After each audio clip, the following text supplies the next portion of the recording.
And we're back. Time now 5:14. Again, we're following the latest with the Santa Cruz fires on the right-hand side. We'll get to that in a moment, though. On the left-hand side, we want to update you again on our other developing story this morning. A looming BART strike. If it happens come Monday morning, and the union says they're going to walk off the job unless BART comes up with another contract over the weekend. If it happens, hundreds of thousands of commuters will be stranded all across the Bay Area, causing, of course, a major traffic mess for everyone. Governor Schwarzenegger and San Francisco Mayor Gavin Newsom are already urging both sides to get back to the bargaining table and hammer something out here before Monday. Yesterday, BART management declared that it was in an impasse, and the ATU, the union in question here, decided to strike after BART's board voted to impose terms on its union members. The other BART union says that if a strike happens, they will have no choice but to honor the picket lines. They will not cross it, and that, of course, means no BART trains will be running Monday morning. So make sure you head to our website. It's a great place to get resources there for finding out how you need, well, the resources that are available for getting around and how you need to find alternative transportation as well. In fact, KRON 4's tech reporter Gabriel Slate gives us a walkthrough.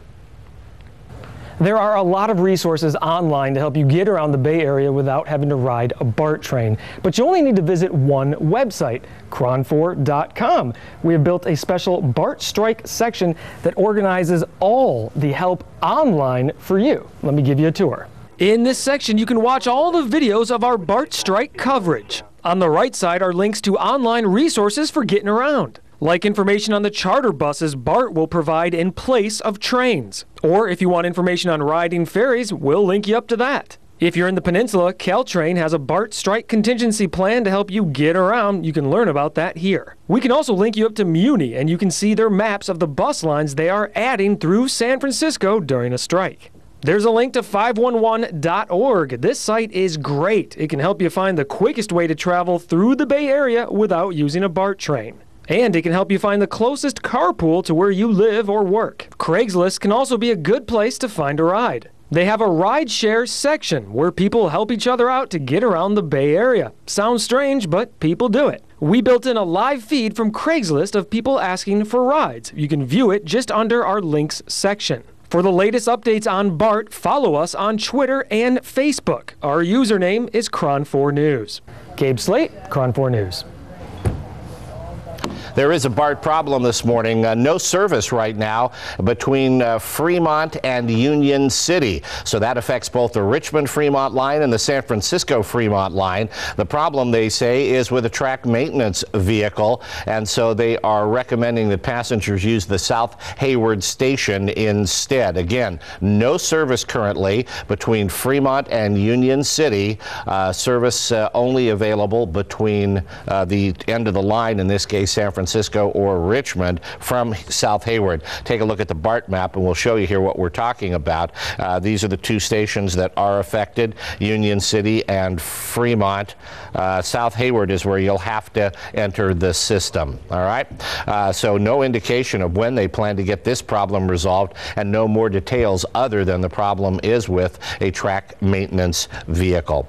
All right, checking other traffic for you around the Bay Area. Here's a quick check from Millbrae, and you'll see traffic looks good here with no problems or delays, and the upper deck of the Bay Bridge moving pretty smoothly towards San Francisco as well. All right, let's get a check of weather now. Here's Evelyn Taft. Evelyn, good morning. Good morning, George. Just getting a quick check on current conditions in the Santa Cruz Mountains, and you'll see right here we've updated a few of them. Just a couple things changing this morning. Currently we're at 60 degrees. Our afternoon high still 82. Relative humidity up just a little bit. We're at 34% now, and gusts down just a little bit. We're at 16 miles per hour in the way of wind gusts. So we are still seeing those northwesterly winds. Those are still keeping us just a bit cooler.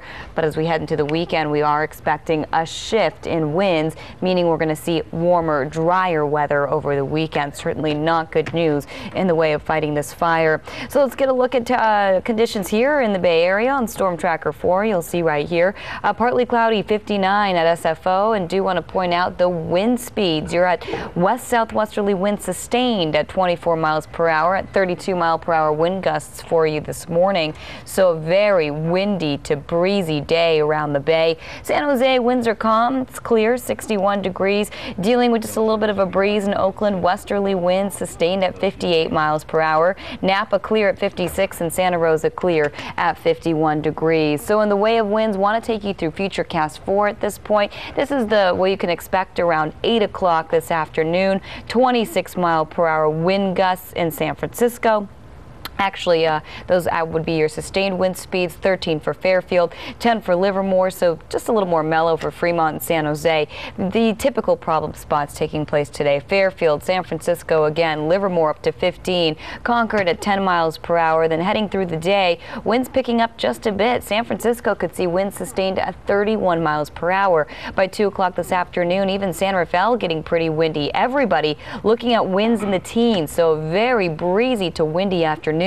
By 4 o'clock, even more so, 33-mile-per-hour winds in San Francisco, 18 miles per hour for Livermore, 21 for Fairfield, 26 San Rafael, and 22 for Santa Rosa. So wind certainly the word for us today, but it's a sea breeze, a stronger sea breeze, so that's what's going to cool us down a bit today before we head into a weekend warm-up even lasting through the first part of next week. James.